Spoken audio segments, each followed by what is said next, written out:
You are surrounded by, in addition to guests from the public, you're surrounded by MFA students. Give it up for MFA students.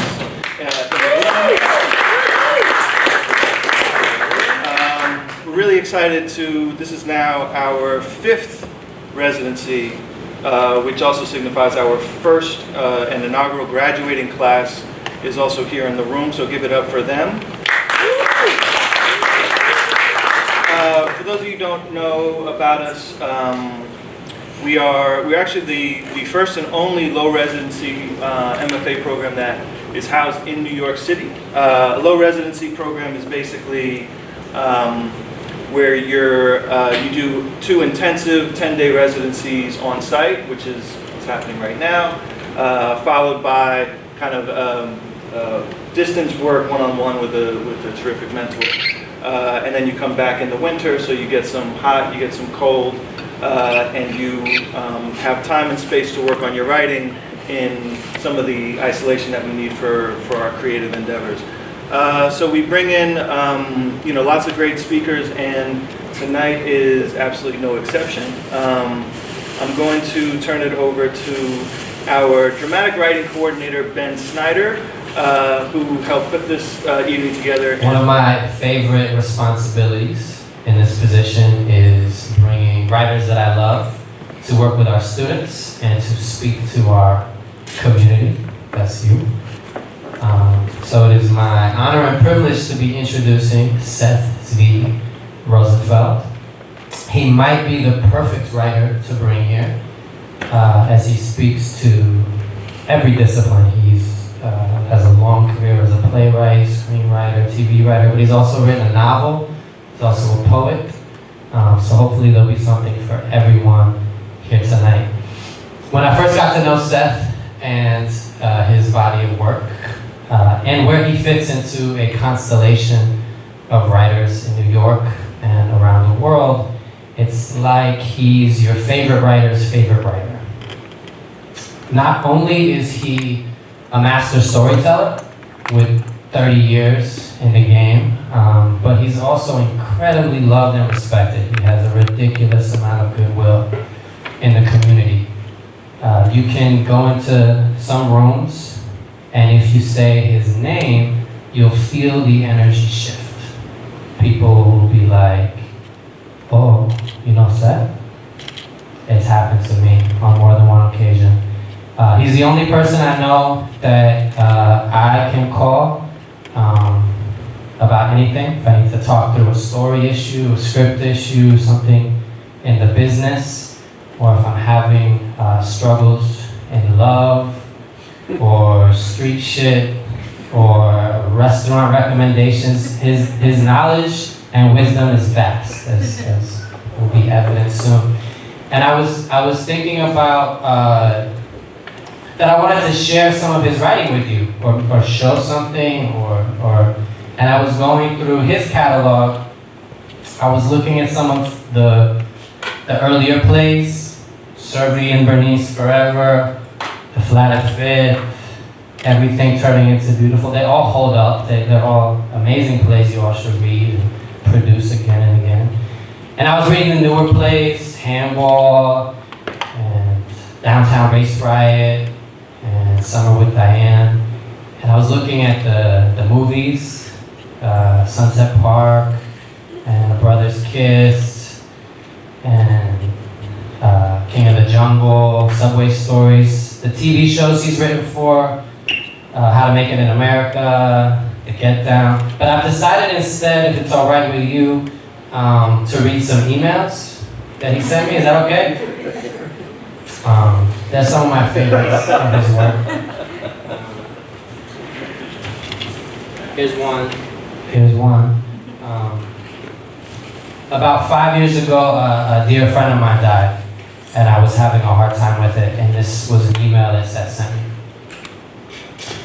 I find that there's a big growth spurt every time you lose someone important. It's like your spirit is forced to expand. You have to love more. You have to get bigger inside. The challenge is in keeping up with the expanded version of yourself, both in business and personal endeavors. You grow, and that growth is first an awareness that only you have, but eventually it has to make its way out into the world. You have to present yourself expanded, and the world has to catch up. And it keeps going that way for all of time. Last summer, I got married, and I asked Seth for advice, and this is what he sent me. This is the last thing I want to read of his before I bring him up. I just wanted to read some of his words that I love. Advice on marriage. Anyone thinking about getting married? Yeah. There we go. Okay. 1, keep it junior high school. Keep that sense of wonder about each other. Know that you will never completely know one another. Stay curious. Remember in junior high when holding hands was everything? 2, stay separate. You are family, but you are living parallel lives. Live as fun and interesting a life as you can away from home. You don't have to do everything together. 3, make love. Keep it going by any means necessary. Say yes as often as you possibly can. It will help minimize 100 mini squabbles. 4, it's not going to be fair. One of you will wind up doing more than the other. You each at times may feel the other is lazy, selfish, insensitive. You will want to start keeping score. Scorekeeping will pull all the fun out. Accept each other, warts and all, radically.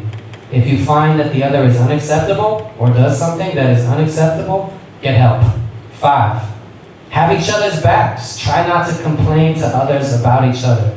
You have to have each other's backs even when one of you may be wrong.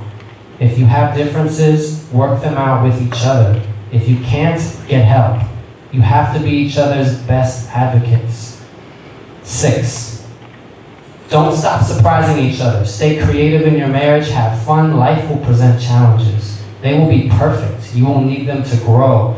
Try not to take everything too seriously. You will be enough. You will get enough.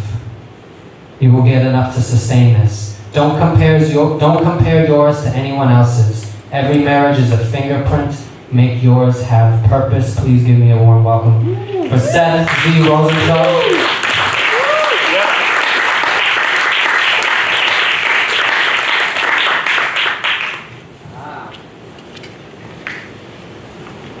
Click it on. Hello. Hello. How's it going? Good. Was that okay? That was amazing. I hope I can live up to that. Okay. How's it been being back in New York? Nice. Yeah. Summer in New York. I love it. Yeah. Cool. Can you tell us where are you from, Seth? Where? Originally from the Bronx, and then also the West Side of Manhattan. Okay. And what years were you living West Side?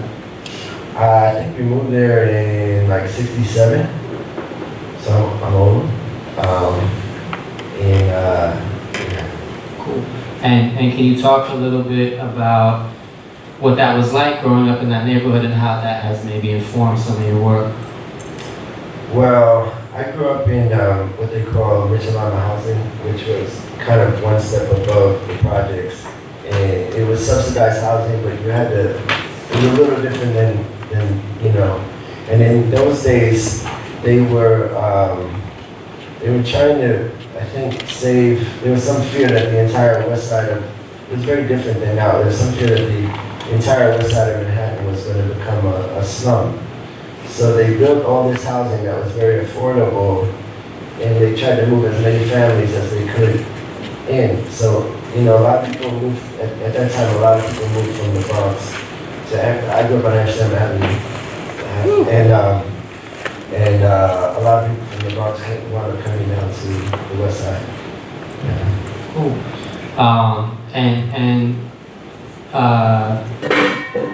Can you talk a little bit about how that neighborhood has kind of found its way into your work or your writing? Well, it was an interesting neighborhood at that time. It was a combination of, it was, when I first moved there, it was dangerous. It was wild, and it was, I was sort of like, why would we move here? Like, kind of, I can remember being in the back of my building, and this is in the old days when they used to have the gangs, with like the warrior style gangs with the colors. Yes. And they used to gather in the back of the building. And I'd be like a little kid, we'd be playing punch ball, and all of a sudden there'd be like 50 dudes like come and they'd have some meeting, and occasionally something would happen. And I remember being fascinated and scared at the same time. As a kid, and I was always curious, and I was always trying to hang around the older guys on the block, and listening to stories, and I would ask a million questions, and people would say to me, even as a little kid, like, "What are you writing a book?" And I think I was always a writer. Like, I think I was always gathering. I was interested in characters. I was interested in how people's minds work or how people talked. I loved the sounds of how the older guys on the block talked, and they used to send me to the store for them. I used to just be like that little mascot kid on the corner kind of, so that was part of it. There was also diverse, not only racially diverse, but it was economically diverse. So on Amsterdam Avenue, it was one way, but if you went to Central Park West, there were, wealthy people, and it was all, and in those days, a lot of people went to public school, so we were all in school together,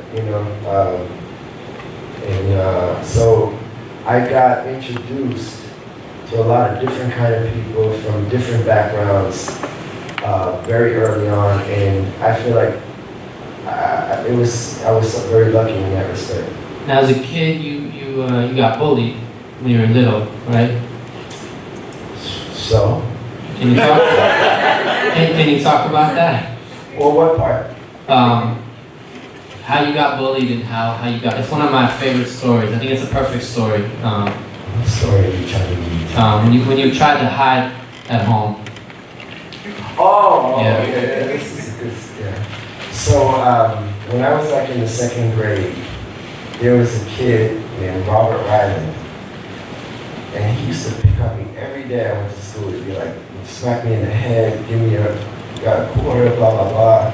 All I find, all I keep, that kind of thing. And I was terrified of him to the point that I didn't want to go to school anymore. So my father was kind of a street guy, and he had grown up, he was wise. And I'd be like, Dad, stop gay, And eventually he was like, what's his name? And I said, what? He says, you're gonna have to fight him. And I said, huh? And he's like, 3 o'clock, you're gonna have to fight him. You go to school today, you tell him, you wanna fight. And you're gonna fight at 3 o'clock. And if you don't fight him, you're gonna have to fight me. So, I went to school, and Robert was there, and he was doing his own thing. And this time I was like, me and you are gonna fight. And he looked at me and he's like, what? He said, yeah, 3 o'clock, me and you, we're gonna fight. So he lived in the neighborhood of the school, and I lived a few blocks away, and he knew way more people at school than I knew. So 3 o'clock came, and I remember that there was like a circle of kids, and nobody I knew was in that circle. And I was like, I'm gonna get stomped today. But they were like, how kids do, fight. So we going around a circle. And we start fighting, and all I can tell you is that I blacked out. And then when I woke up, I was on top of him, and I was beating him up. And from that day on, I started picking on him. From that day on, I became the bully, and he became, the bullied. And I don't know what I learned from that. I guess I learned, you have to fight, but also, nothing is as bad as you think it's going to be in your mind. Nothing is as horrible. The fear is here, and so, yeah. I just think it's kind of a perfect story, and we were talking today about stories that can end in a surprising but inevitable way. Yeah, and you're trying to survive, and then you become kind of the monster. it's true. It's true. A lot of times you don't have a lot of times you don't have a choice, or you're going to be on one side or the other side. You know? How did you first find your way into writing? You know, when I was a little kid, it came natural to me. I always wrote poetry. I wrote songs. I didn't value it that much. I didn't want to be a writer. You know, I wanted to be, you know, other things. And I thought being a writer was corny. It was like for people who had their head in a book all the time, and I didn't want to be that guy. And but it came sort of natural, and I got attention for it. I remember when I was in about 5th grade, there was a group of guys, older guys in my building, who had a band. And I remember them trying to write songs, and I was able to write songs for them really quickly. And it was just something that I felt I could do, but it was not something I wanted to do.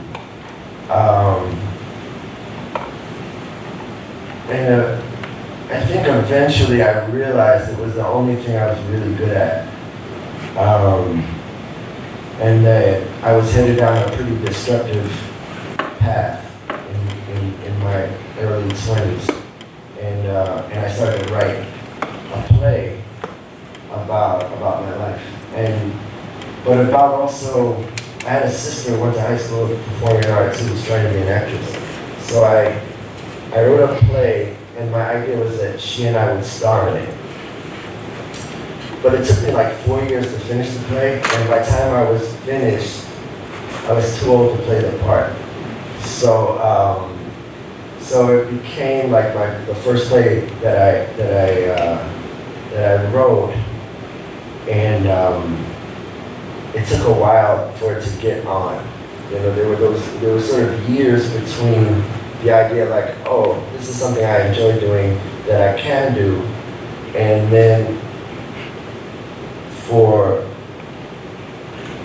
to sort of figure out how to make money doing it. How did you break in? How did you become kind of someone in the theater scene? Well, you know, when I was starting out, I would go to every reading. I would read every play I could. I was writing all the time. I was doing everything that I could do, A, to stay out of trouble, and B, to learn this craft. And so what happened was, there was a woman that I knew who had a connection at the West Bend Theater Center, and she told me she would produce my play. And it took a couple of years between her saying that and the play actually getting on.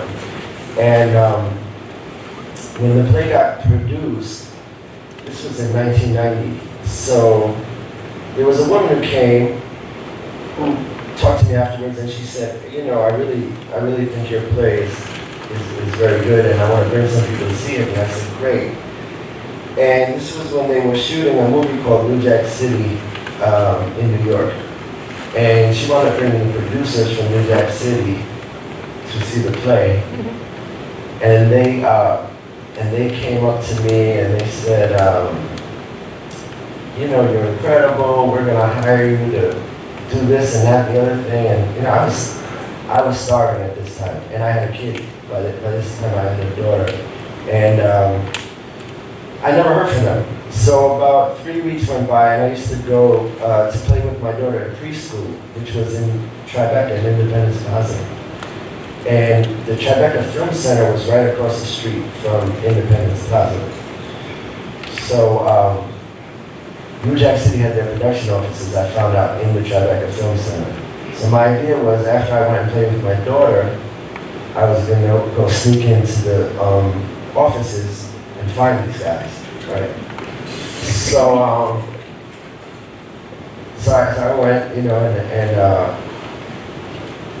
and you know, I don't know if people have ever been to like a big production office for film, but there's like people wheeling in costumes and lights and shit. I mean, it's just hectic. So I just acted like I was part of something, and then I said, I asked him, like, where's George and Doug's office? So led me to it, and it was closed door, and I just opened the door. And what I saw was these two producers, they had desks facing each other. They both had big baskets of fruit on their desks and big bottles of Evian, and they were both on the phone, and they were sipping and eating the fruit and talking, and they looked up and saw me, and they both stopped, and they put down their phone. And they said to me, were your ears just buzzing? I said, no. They said, we were just talking about you. I said, man, this would be the wrong time to fucking bullshit me, man. I need a job right now, you know? And they said, sit down. So I sat down, and they were like, can you write a movie about a Chinese family? I said, of course I can. I know everything about Chinese people. My next door neighbor was Chinese. I could. They were like, you're not Chinese. You can't write a movie about a Chinese family. And these producers were black, both of them. And I said, I'm not black, but I could write a movie about a black family if I had to. And they looked at each other and they said, are you available to go to Los Angeles? I said, yes. And they said, when? I said, now. And it took a little while. It took about, I don't know, maybe 2 weeks. I had to meet a few other people.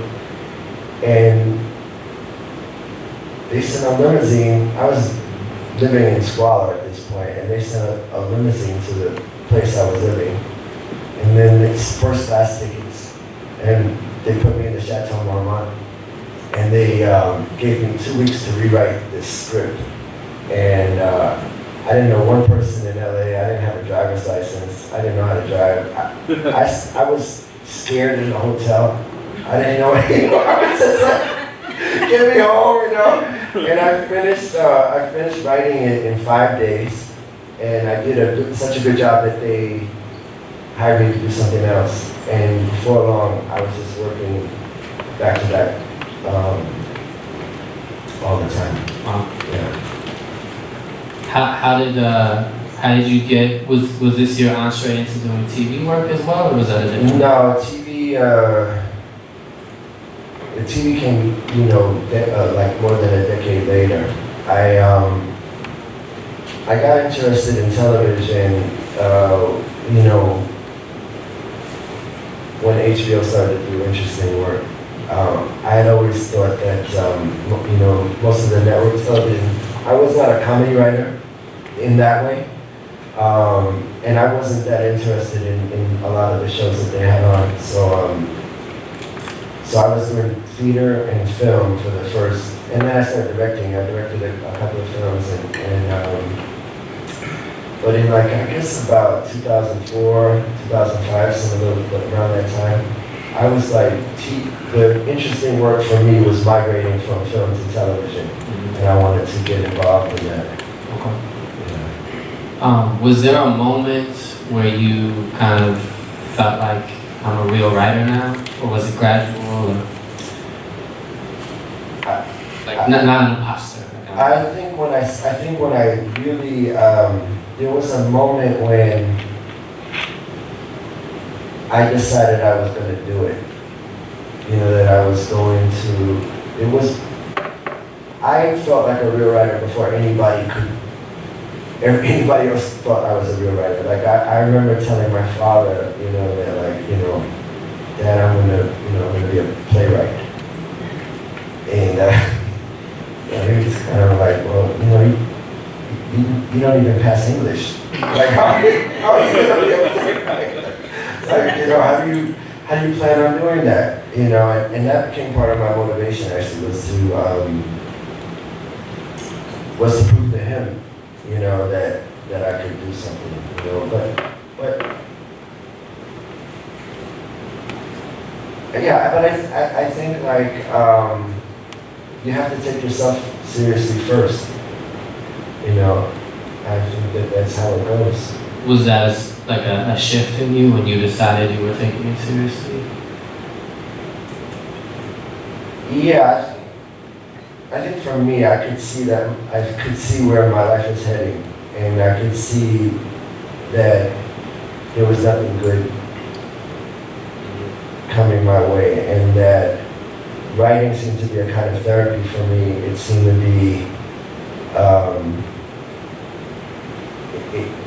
it was, I wanted to just do it all the time. You know, when I decided to write, I just wanted to be in that room with those characters, creating those lives. It just felt like where I wanted to be. It wasn't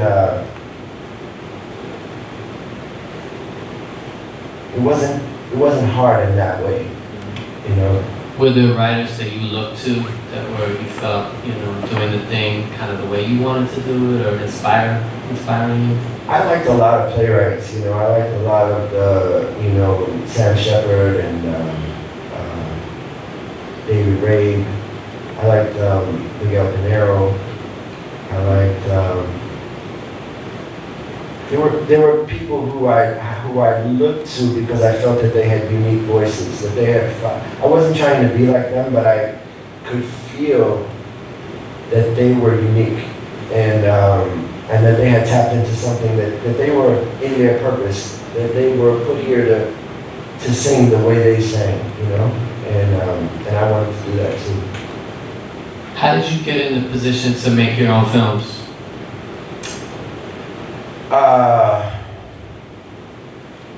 What happened was I had been getting some success as a playwright and a screenwriter, and there were people who suggested to me that they thought I thought like a director. And I had never thought about that. I had never been behind a camera. I didn't know the first thing about, you know, anything technical in that way. And so I started to get advice from everybody I could, and there was a photographer friend of mine who said to me, start taking pictures of light and shadow. Just start playing around with light and shadow. And so I did that. I got in those days, it was just a 35mm camera, and I just started taking photographs. And he said to me, pay attention to how you see the world. You know, pay attention to what your eye looks at, you know, and develop that. And so I did, and then I decided, you know, since I had come from a playwriting background, and I was used to writing dialogue, and film is essentially meant to be told in pictures, that I would try to make a short film that was a silent film. So I was living on the Lower East Side at this time, and I knew some other kids from the neighborhood, you know, and I decided to make a film about two kids, and Mike Rappaport was in it too. And so it was the two kids and Mike, and we set about making this film with no dialogue, and it was called Under the Bridge, and we did it, and it came out good. And then at that time, Bravo bought it from us. They were buying short films for some reason at that time, and they used to show it interstitially, like, all the time. And so people saw that and thought I could direct, and then I wrote the script to A Brother's Kiss, and it was a long process. You know, every time you make a film, there's several times when people say, we're giving you the money to do this, and they shake your hand, and then you never hear from them again. And that happened to me several times before the real people stepped up. Was it hard for you to break into TV, to transition into that when you found it interesting? Or? No, I was already established. So there were people who were excited that I was wanting to do television. What are you working on currently? I'm working on a show that will be on Amazon next year. It's called Dem Covenant. And it's created by this guy called Little Marvin, who's super talented. And I'm a writer and a producer on that. And then I have a couple of other shows I'm working on for myself. And new screenplay, a play. I'm busy. Yeah. And what art is inspiring you these days? Who are you inspired by? What are you inspired by? I'm inspired by the last script you showed me that you wrote. That was,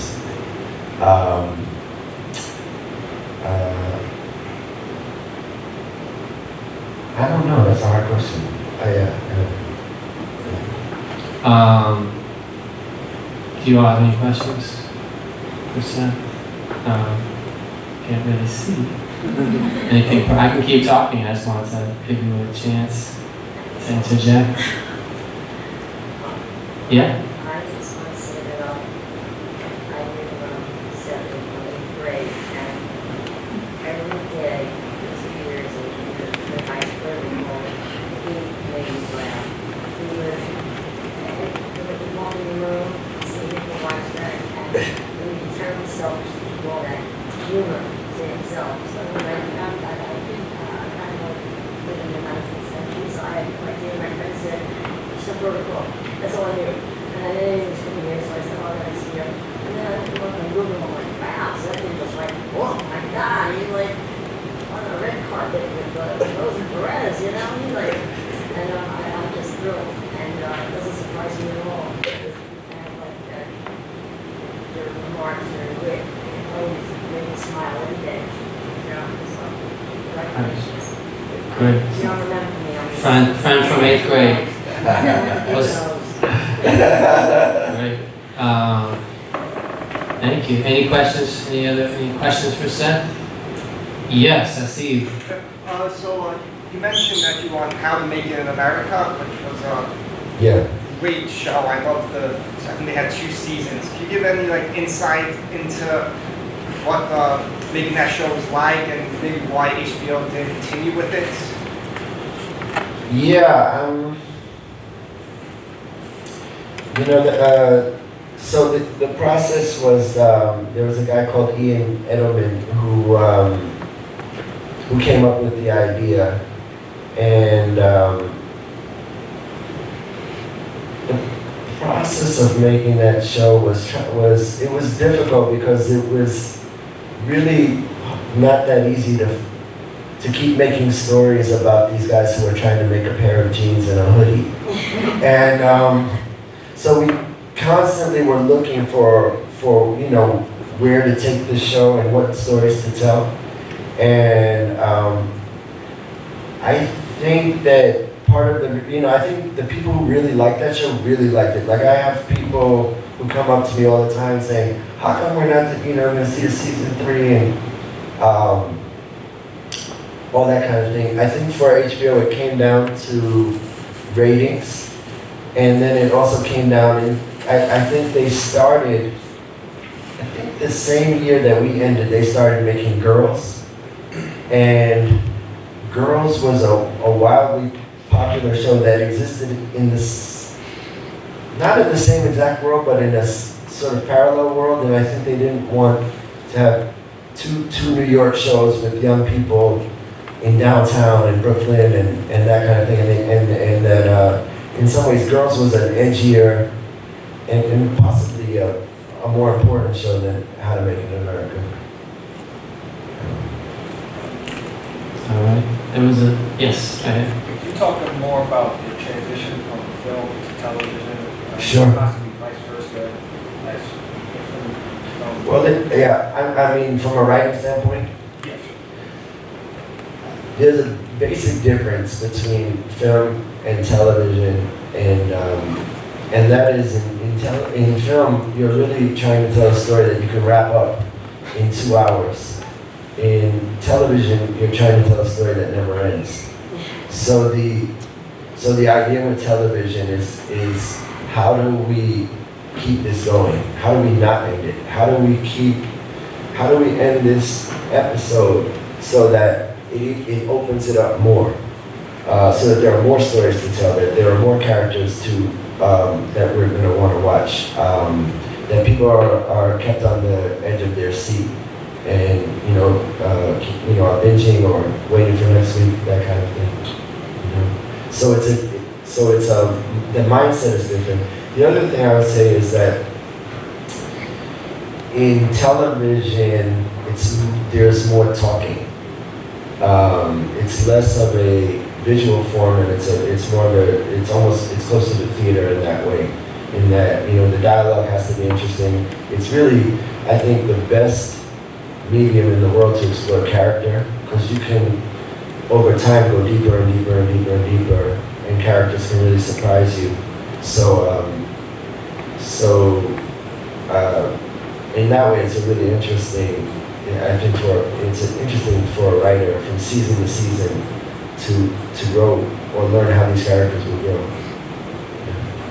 In the back, yeah. Yeah, does it feel, I noticed one of my experiences working in production as an assistant director, it feels like some of the writing rooms are opening up in New York, and I want to get your opinion on that. You see that wave coming to New York, whereas a lot of the shows that are shot in New York, many of the writing rooms were still in LA. Do you think that if we would have an influx of writing rooms in New York, whereas the productions are done in New York and the writing rooms are here as well? It's hard to say because those decisions are usually made by the showrunners, and often it's where the showrunners live. You know, so a lot of the showrunners live in LA, which is why they'll do a really New York show and have the writers room in LA, which I think harms the shows often because then you find that writers are writing characters talking in cars. Or you know what I mean, like that they don't understand like what's special about New York, or they ignore life in New York, which a lot of it happens randomly on the street, and I think that's what's exciting about New York. It's sort of you can be walking down the street and if you grow up here, you hear your name called and the day begins, That doesn't happen so much in LA, A mutual friend of ours was telling me, I didn't know this, but that in LA, they don't think there's any good TV writers in New York. So if they're gonna do a show here, they assume they're gonna have to fly people here. It's kind of how the analogy that was given to me is kind of how we feel about playwrights in LA. It's like there must not be any good playwrights in LA. It's the same assumption. They're discriminatory. So I think kind of have to go to LA at some point. Or LA will come to you. I think the idea is to become as good as you can possibly be wherever you are, and you'll find your way. Yes. Yes, Seth, you being a native New Yorker, are there any plans to do anything as far as film or television from a New York perspective, autobiographical Are there any plans? for you?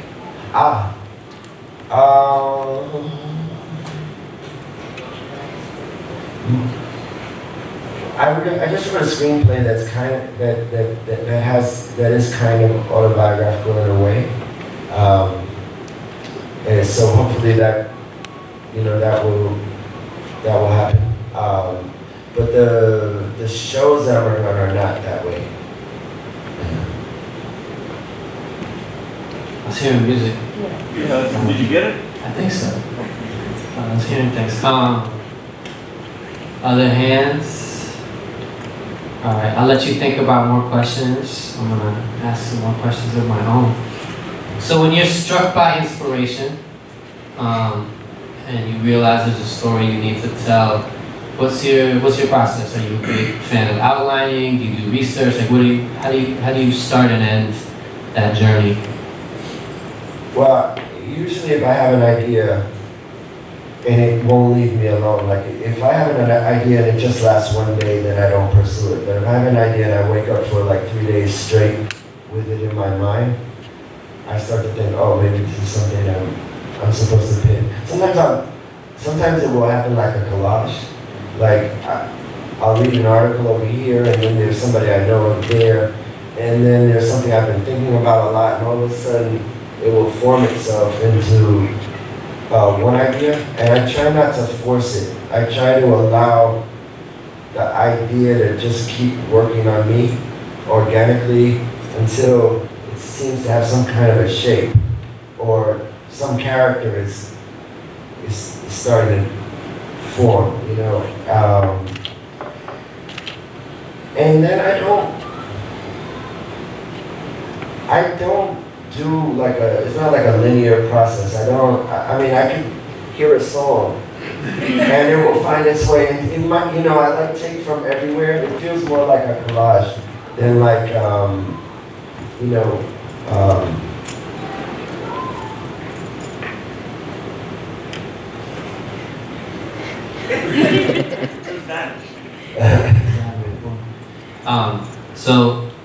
The story is kind of presenting itself to you in a collagey way. At what point do you start to start actually writing? There are some questions I wind up asking myself, and one of them is that who am I to write this story? You know, sometimes I have an idea for a story, but maybe I'm not the guy who's supposed to write it. Like, what is my expertise in this area? Or what do I, it's an undertaking to write something. So why me? That's one question I ask. You know, how do I personally relate to the character's journey, or how do I relate to, you know, and if I can't figure that out, I'm probably not the right one. Then I'll ask myself about the characters, you know, and what about them interests me, and where are they going? What are they trying to do? At some point I'll ask myself, what's special and unique about this? You know, what am I trying to tell right now that hasn't already been told? You know, is this necessary in the world? You know, do I have anything new to say? Am I going to be able to push this form forward in any way? And if I can answer yes to all those, then I start to dig in, you know, and you know, I'm really then sort of figuring out stories and you know, that's how I start. To some people, you've been brought onto things as like a real New York writer and a New York voice, and a lot of the stories have diverse casts. What are your thoughts about kind of writing kind of in that environment and race and representation, and kind of have those thoughts changed or evolved, or kind of where are you landing with that at this point? Well, it's a good question. You know, I've always thought of myself as somebody who writes about that place where cultures collide. So, and often I work on things that where, you know, races collide, cultures are colliding, or something about that. It's different worlds brought together. Lately, I have been turning down some projects that are all African American projects. You know, so they wanted to do a remake of the movie Coolie High, and they wanted me to do that. And I met with them, and it was black producers on it, and initially I said yes, and then I said no, and I thought, like, you know, that would be an opportunity for somebody else to tell that story.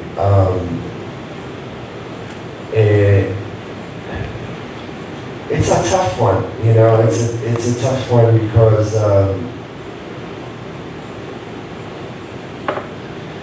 it's different now than when I first came on, and the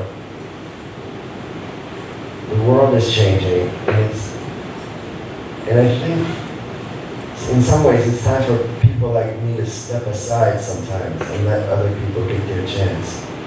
And your story is a little different because you were a lot of the times championed by producers of color and. Yeah. Well, I think it goes back to my childhood. I you know, but the way my neighborhood changed was that by the time I was sort of in junior high school, most of the white kids on my block stopped hanging out on the corner. So I was sort of I was one of about 3 white kids in the neighborhood who were really out on Amsterdam Avenue, so I considered myself of that, you know, and I think in my work, producers recognized that, and they hired me because I could write a certain way. But now it's changed, you know,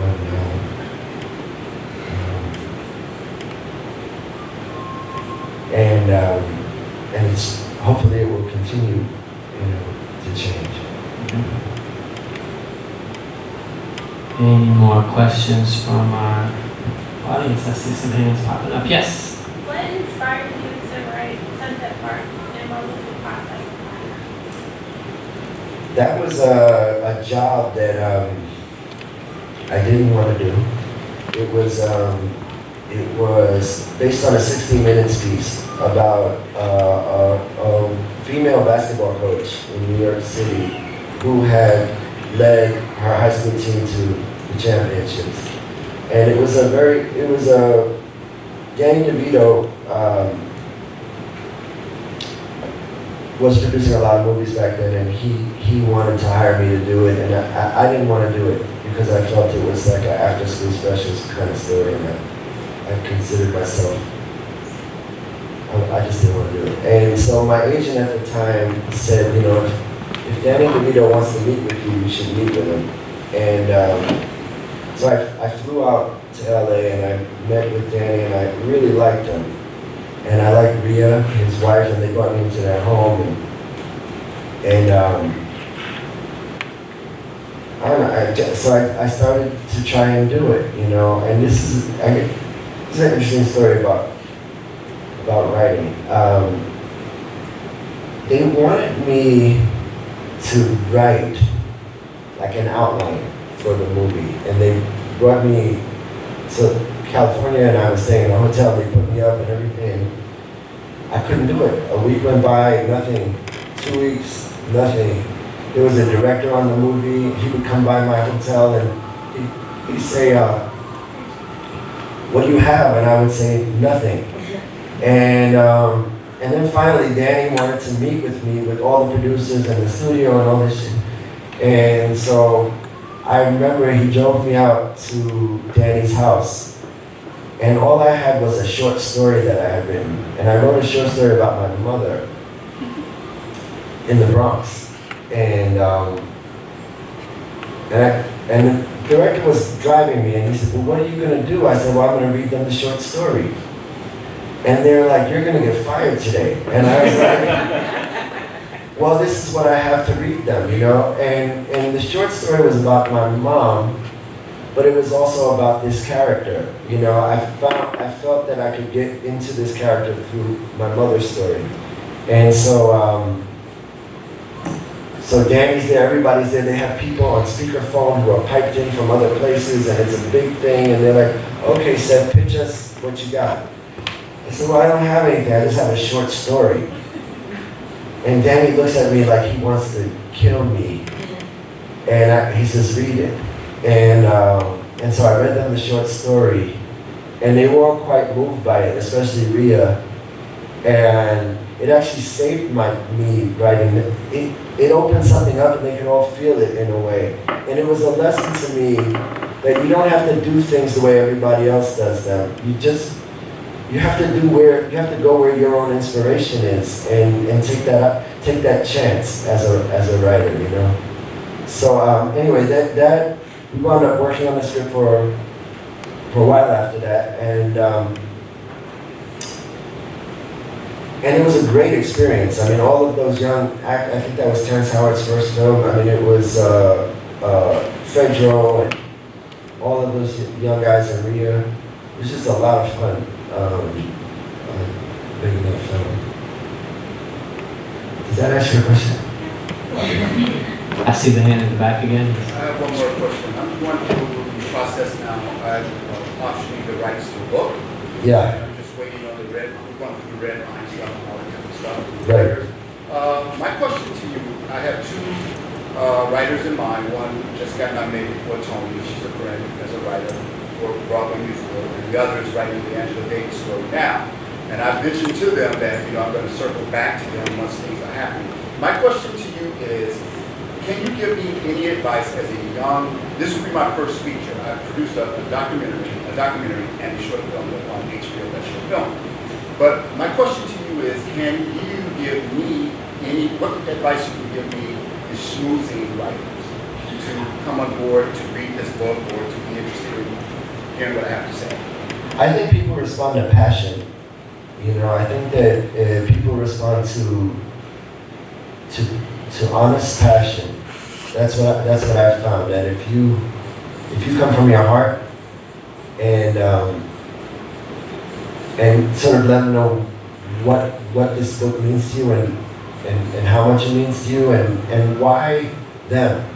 Like what it is about their work that makes you want to choose them, then I think that's what I would say. I think also the thing to know is that they have agents and lawyers and stuff like that, and so at some point you're going to have to get involved with them too. Yes. Yeah. Thank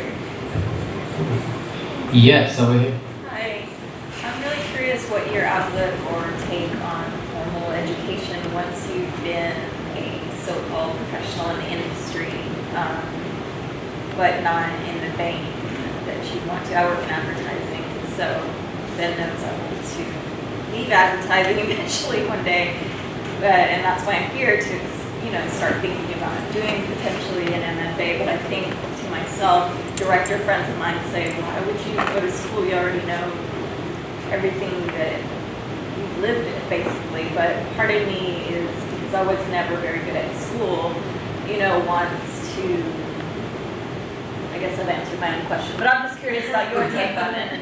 My take on doing an On MFA. formal education such as an MFA and getting into any sort of, higher education past the undergrad, with the intent of it serving some purpose in writing. It can hurt.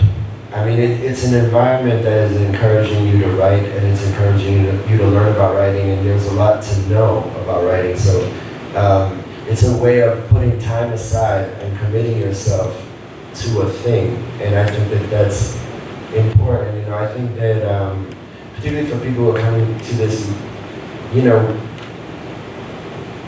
a way you can't do this and have a plan B. If you're wanting to do this, then you're going to be up against people like me who don't have a plan B. So if you're really wanting to do this, you have to be all in a way. And if an MFA is a way to transition yourself into being really committed and to really, you have to love it enough. You have to love writing enough to say, this is what I'm going to give my life to, regardless, so if an MFA is helpful in that way, then it's great.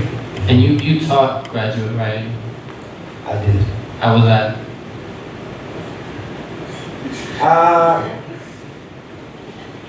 My thing is this, live an interesting life. That's the most important thing for a writer, is to have stories to tell. I think this is a way more diverse and older group than the kids that I taught. They had gone straight from college, most of them, into MFAs, and they were writing stuff, but nothing had happened to them yet. So they were writing things that they read about or that they had virtual knowledge of, and I think that there's a big difference between living something and looking it up on the internet. So I think for writers it's important to live, That might be the perfect note to end on. I don't know. Should we? I have no idea what time it is. 6. Saying it? 6:05. Okay, that was beautifully said. How we doing? We good or? Do you guys want more? Keep talking. Tell us the story, Seth. Give me an area to tell us about. Tell us a love story. Oh.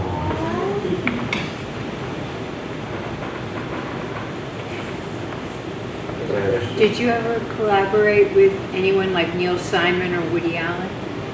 Did they ever ask you? No.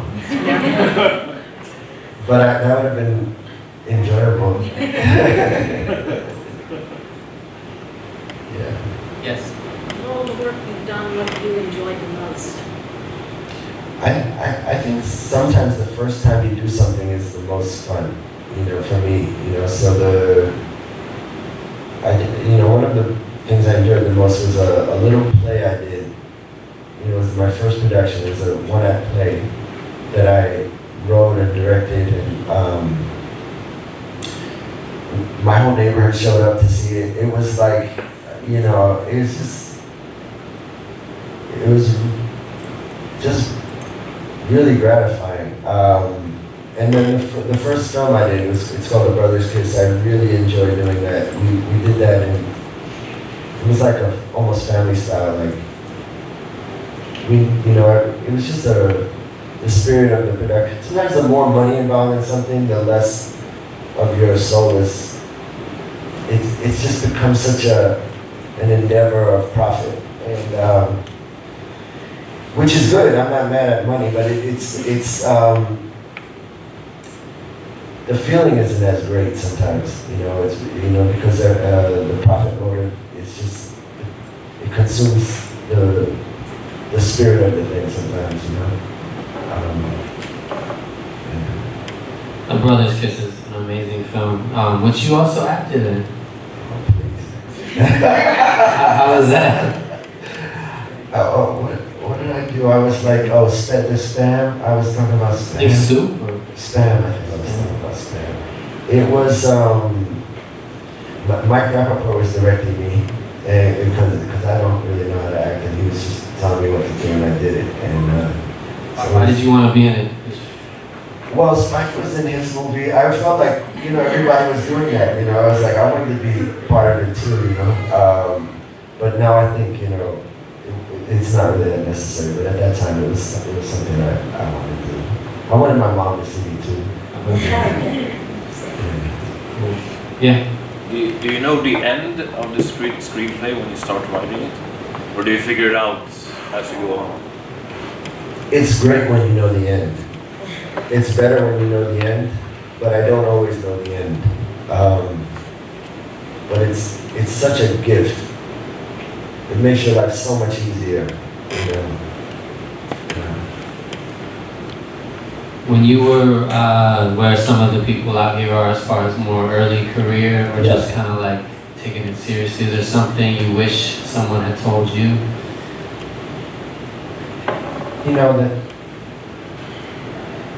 That the most important thing you're going to do happens between you and you. I think a lot of times it's such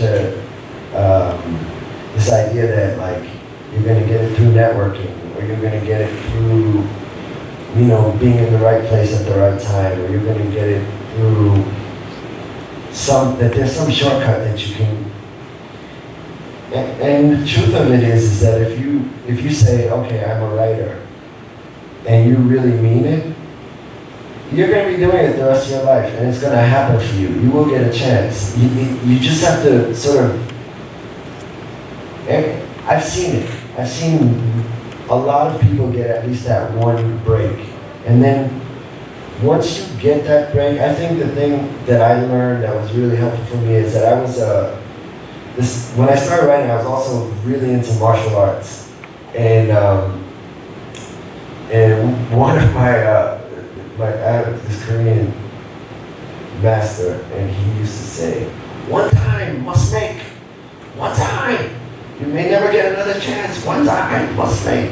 And to me, that meant like, if they give you like 3 inches, if you can get that door open, like, don't let them shut the door on you, Be ready. When that break comes, don't take it for granted. Like, like give it everything, you know, and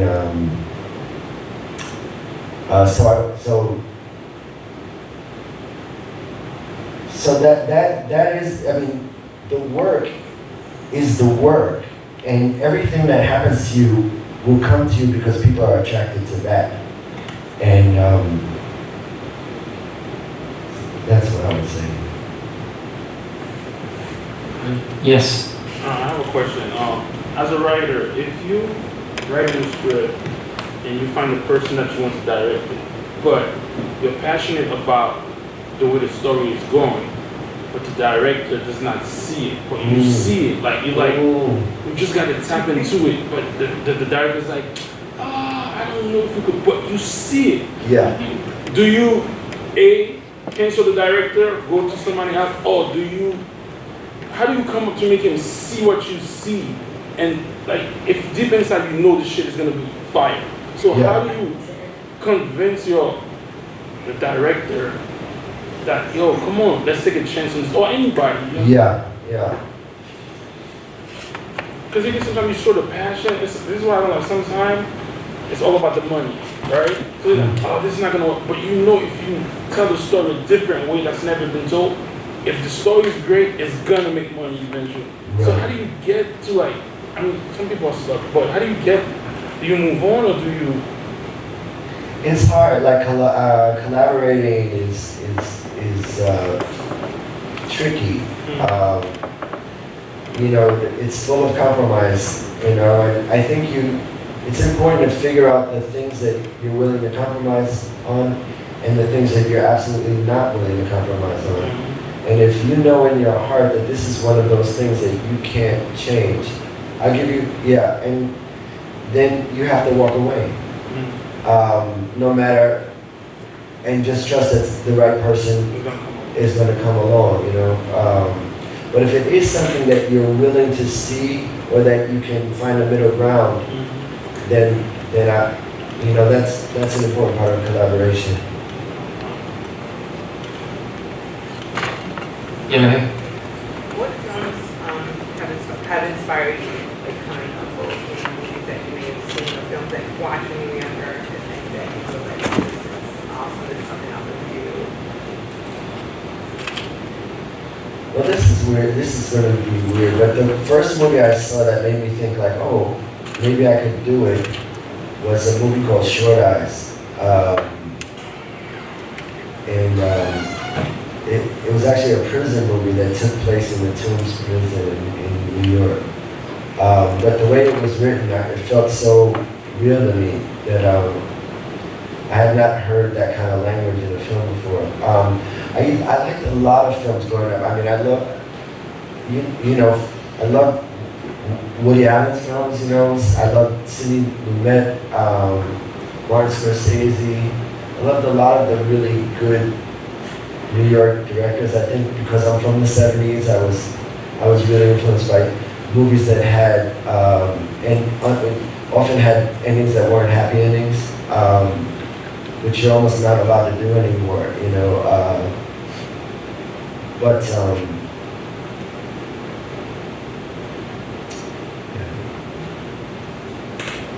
Yes. So, this is a question I ask everyone that comes out of the MFA program.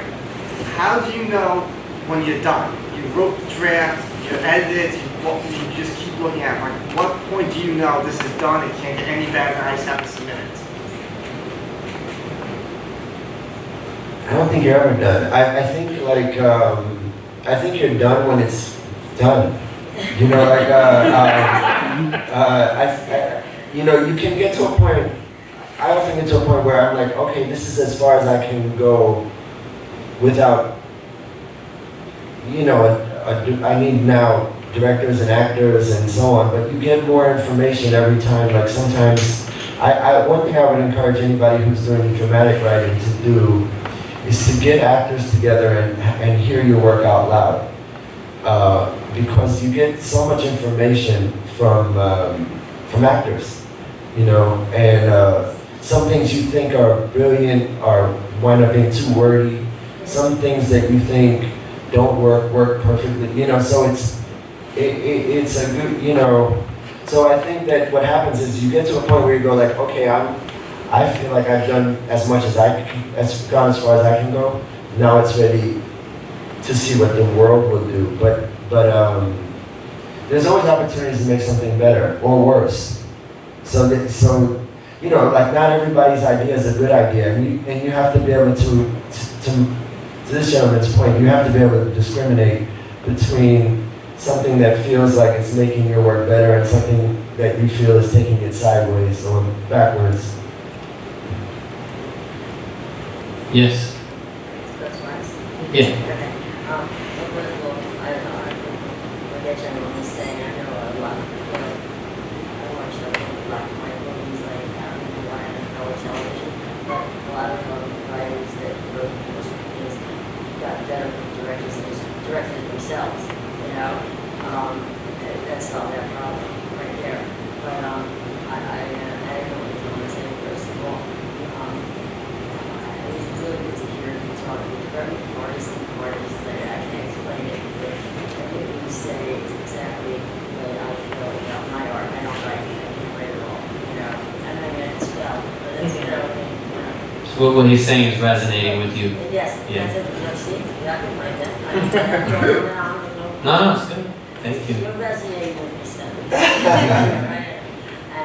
I draw, you know, I'm an artist. I don't make any money at it, but, you know, I also, just thinking about, you're talking about New York and hanging out in the neighborhood, because you live in the building where everybody lives in the building. But then everybody I knew lived in the building, and my friends lived in that building. And I remember just, you know, drums, this is really sick, that's he's supposed to always say, he's like, it's another planet. I lived in Jersey for like 30 years, came back to the city, not to live, but to do something, to work. I'm sorry, we're gonna have to get to another person's question if that's I okay. just wanted to know if you found New York terribly changed. Has New York changed? Yes. Thank you for the question. Yes. Have you had a project that you wanted to do, but how did you not do it? And when that happened, what did you do? How did you raise the money? Did you raise your money yourself? Did you get people to invest? Or how does when you have a project that you want to fund and the people with the big bucks don't want to fund it? What's your? It's hard. I mean, there are a lot of projects like that. There are a lot of projects that you try and do that you can't get the money for one reason or another, or it gets to a certain point and then it falters, you know. And one of the things that I think is that, and this is actually responding to that gentleman back there as well, is that if you can find ways to just keep making stuff, even if you do it very, very low budget. I mean, now it's possible to do things much cheaper because of technology, or do little bit, you know, shoot trailers, to raise money, or anything that you can do to keep making stuff is good. I mean, again, when you're starting out, you sort of have to bang on every door and do research about film funds and grants and whatever opportunities, or whoever has money that wants to get in the film business, who's willing to write you a check for $10. You know, that's how you sort of have to start wherever you are. I don't know of any magic way to make it, but if persistence is important. Absolutely. Oh, I see the hand. Yes. How important is music to you? Super important. I get inspired by music, and I listen to a lot of music, and so and I feel like as you write, things have a rhythm to it. So I think there's a real relationship between music and dramatic writing. So I love music. What's many. If I had to pick, what's my favorite music? Well, any like you talk about your I love I love music from the 70s. I love Curtis Mayfield, Stevie Wonder, Earth, Wind and Fire, stuff like that. But I'm also up on, I have kids and stuff, so I keep my ear to the ground. Well, what's new that you're into? Who are the new artists you like? I mean, on the way over here, the car was playing Migos, and I kind of like them. I like J. Cole. I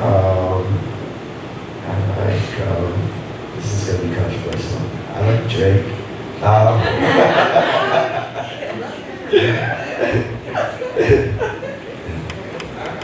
Cool.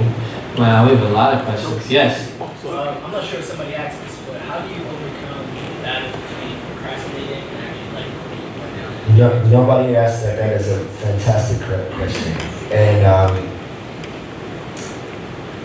one of the things I think, it doesn't matter whether you're going to work out or whether you're going to write or whether you're going to get on some healthy diet or give up smoking, or anytime you're trying to do something good for yourself, there is going to be this voice of resistance that is going to try to convince you in a myriad of ways that you don't need to write today, that there's so many more important things to do, and you haven't done your laundry, like you haven't, and I think the way to combat that is to recognize that voice for what it is, that to go, oh, I know who's talking to me right now, and I'm gonna sit in this seat, and what I do is I just give myself certain time every single day that I'm not allowed to do anything else but write. And I would encourage other people to have a habit, make writing a routine. Even if nothing comes out, you're forced to sort of sit with yourself, and for that time. And that time, by the way, doesn't have to be 8 hours. It could be, you could say like, okay, I'm going to give myself 45 minutes to sit here and write, and you can get a lot done in 45 minutes a day.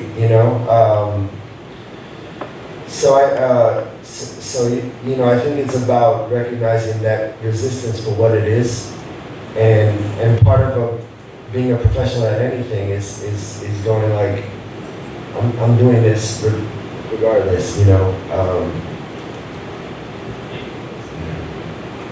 you hear me? How have you find it when it comes to like adapting to the times and changing of things? For example, when you first started doing film, you were shooting on a 35mm camera, Right. to whatever the standard is right now, or back in the 70s, you're probably a typewriter, whereas it's like most things are on the computer, so you have a preferred method of doing things and how you adapt. I try to change with how things change. Like I enjoy technology, I think it's made my life a lot easier. I'm not one of these people, you'll find these people who go, I remember the days of film, you could touch it and now everything's video, and I'm like, I can shoot on my phone now, it's pretty good, so. Yes, sir. Yeah, could you recommend a play that's currently running in New York?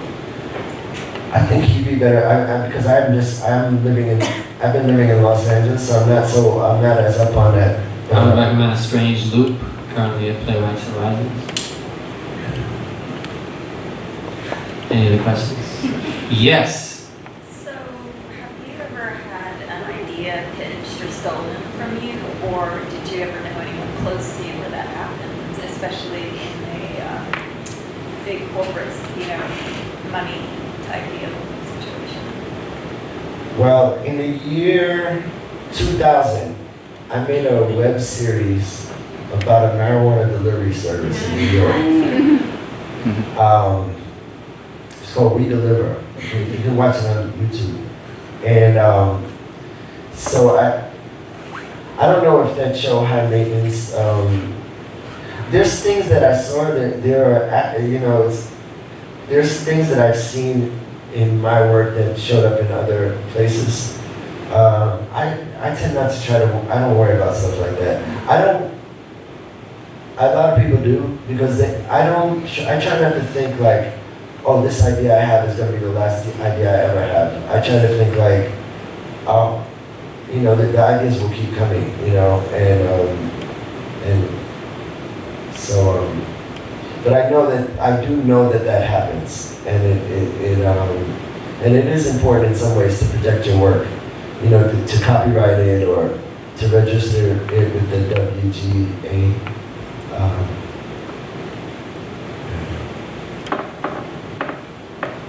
Yes. Do you ever find that when you're trying to create that you're coming up with either so much that your mind's getting muddled, or that you have a hard time organizing your thoughts and keeping everything together, and if so, how do you overcome it? Yeah, no, that's a great question. It's an incredible thing when you become flooded in that. I mean, when you're flooded in that way. And what I try to do is to get down to not organize the ideas, you know, not try to make sense of them, but just get as many down as I can, knowing that I'll figure out how to organize them later, you know. And I think like that's an important part of writing, actually, is to not try to make sense of everything too soon, to allow things to be muddy and chaotic, and then eventually you'll see the connections between things, you know, over time, but not rush to make sense. Because some of the best ideas come out of left, and then you're like, I'm not sure how this is going to, and then they wind up to be like, wow, I can't believe, you know what I mean? All